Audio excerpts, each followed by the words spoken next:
Welcome back. This is the second lesson recording for IM2, April 29th, 2021. Okay, so that was card number 5. Moving on. The measure of FG is 108 degrees. Arc FG. Okay, the length of arc FG is 9.42 centimeters. This briefly summarize the difference between an arc measures versus its length. Okay, so they are both measuring the same thing. How are they different? Well, the measure of FG, arc FG is measured in terms of degrees, the unit of degrees, whereas the length of FG would have the length unit such as centimeters or inches or whatever length unit.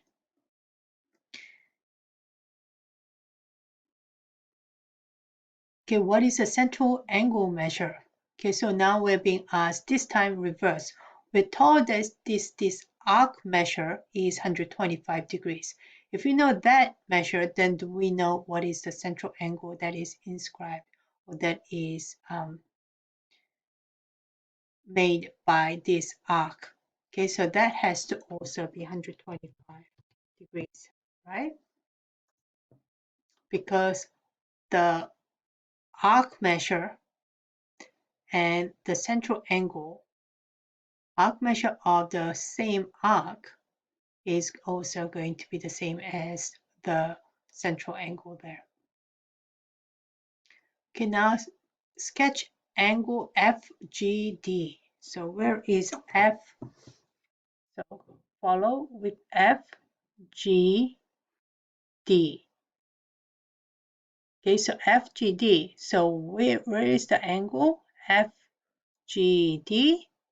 We're really talking about this angle. So what is measure of angle FGD? Well, what do we know the measure of angle FGD? Well, we know that the whole circumference, the full revolution is going to be what? 360 degrees. And we already know that 135 is here and 65 is here. So this angle here, that angle measure there, has to be 360 degrees minus 135 and minus 65.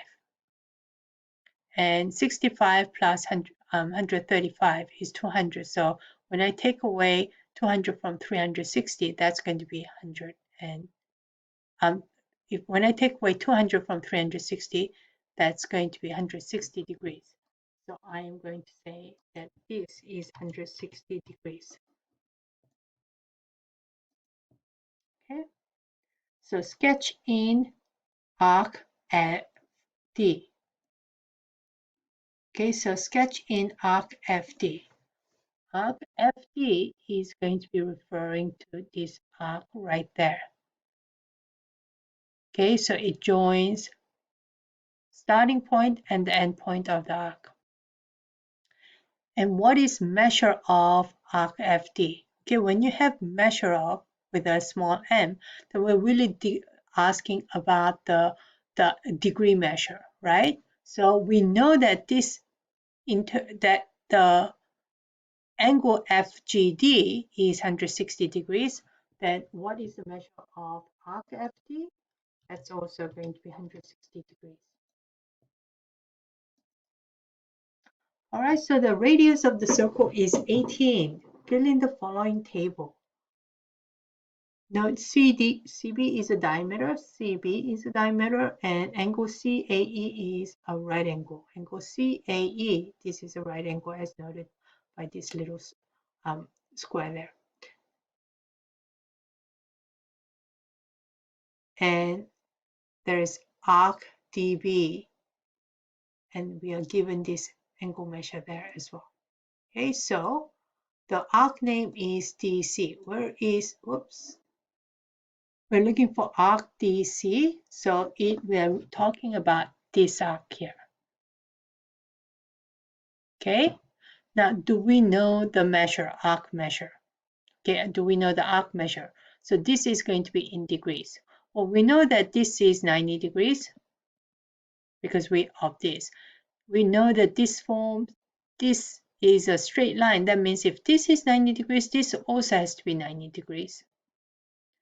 And this is also a 90, it's a straight line. So that means this angle, whatever x is, plus 60 degrees, they have to be 180 degrees. So this has to be 120 degrees, right? Because 120 plus 60 is going to form a straight line of 180 degrees. And if I know that this central angle is 180 degrees, then I also know that this arc measure is also going to be 120 degrees. So arc measure is 120 degrees, and arc length. Okay, so we know that this is going to be the portion of the whole circumference. What is the whole circumference? We're told that the radius is 18. So the circumference is 2 times pi times r, which is 18. But we're really talking about just a portion of the circumference because that is inscribed by 120 degrees. Okay, so 120 degrees divided by 360 is the portion that we're dealing with, or 1/3. Okay, so what about CE? CE is what is the angle measured, or arc CE? Well, arc CE is this portion. And we know that this is 90 degrees. That means we also know that this is 90 degrees. So I can say that this arc CE is 90 degrees. And we're really talking about the same thing as before, except instead of 120 degrees, we're really dealing with 90 degrees. Oops.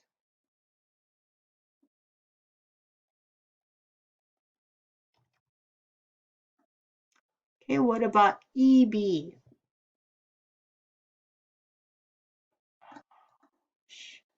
So here we go. So EB is my orange. I'm sorry, EB is my red. So it's going to be 90 degrees because this is 90 degrees and they form a straight line. And so for the arc length in we're really talking about 2 pi r multiplied by the portion, which is represented by 90 over 360 degrees. And 2 pi, for dB, we know that the central angle is 60 degrees, so the arc measure is also 60 degrees. And the circumference or arc length is 2 pi r multiplied by 60 over 360 degrees. And when I check it, I should get thumbs up for all of them. Okay, then let's move on to the next topic, which is chords. So you're taking notes. So this is PQ, the line drawn from one point on the circle to another point on the circle is called a chord. And a chord is a circle. Chord of a circle is a line segment, both of whose endpoints are on the circle. So line PQ is a chord. So it is a chord, it's a straight line, as opposed to arc PQ will be that curved line here, right? So tell me in private chat, which one of these are chords? Remember, they have to be, the endpoints has to be on the circle, the points on the circle. So which are the chords from this? A, B, C, D, E, F?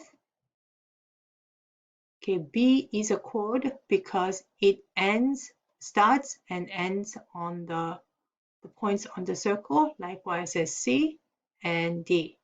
Here, A does not start, it starts at a center. Here, E, they start and end outside the circle, and F, again, they start and end outside the circle. So it needs to start and end on anywhere on the circle itself. What about inscribed angles? An inscribed angle is formed by two chords with a shared endpoint. Okay, so two chords. So PQ is a chord and RQ is a chord. Okay, so it's formed by two chords with one shared point. So they're sharing the point Q. The angle's vertex must be on the circle. Okay, so P, R, and Q, they're all chords, right? And the vertex is on the circle itself. So this is an inscribed angle. So any angle that is formed by from any two other points. So angle PQR, the blue angle, is an inscribed angle. Okay, so again, it has to be on the circle itself. Okay, so which are the inscribed angles that you see?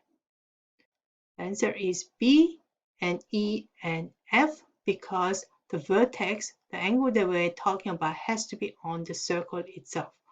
Point on the circle, point on the circle. Here, this is on the vertex is at the center, so it fails. Here, it's just inside the circle, but not on the circle itself. And here, the vertex is outside the circle, so that's why it's not. All right, so then now you're working on card number 11 to 15 of Desmos. Here we go.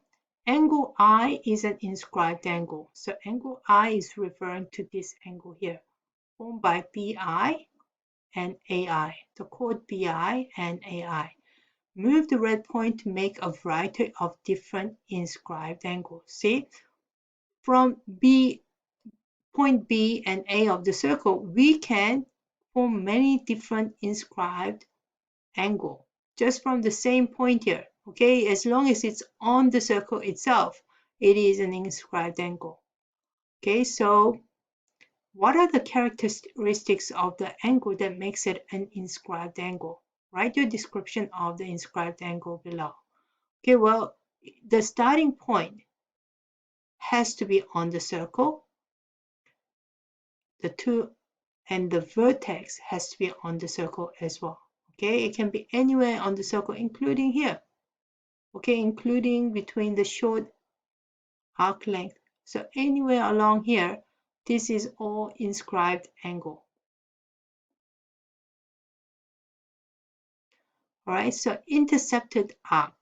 Okay, any inscribed angle also has an associated intercepted arc.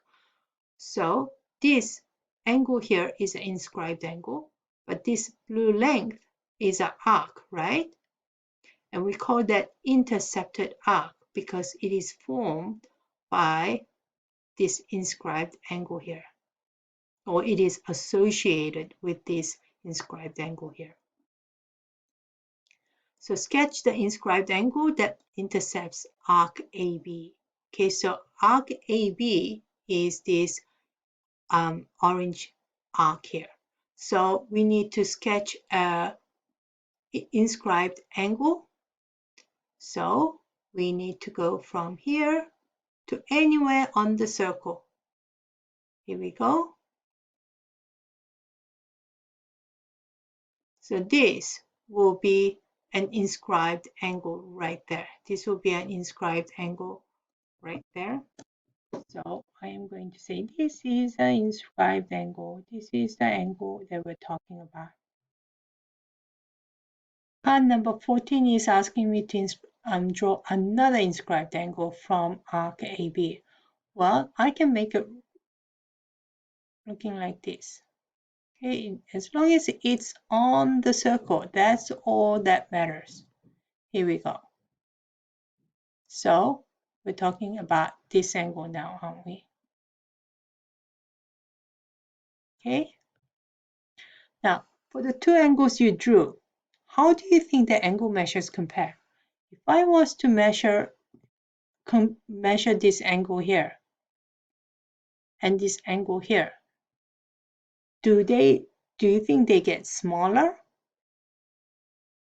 Get smaller when the vertex is closer to A and B, or it gets bigger when the vertex is closer to A or B? Okay, and so it's this orange one is certainly closest to B, or stays the same, or can't tell. It stays the same. Okay, so if I was to draw yet another one, let's do purple.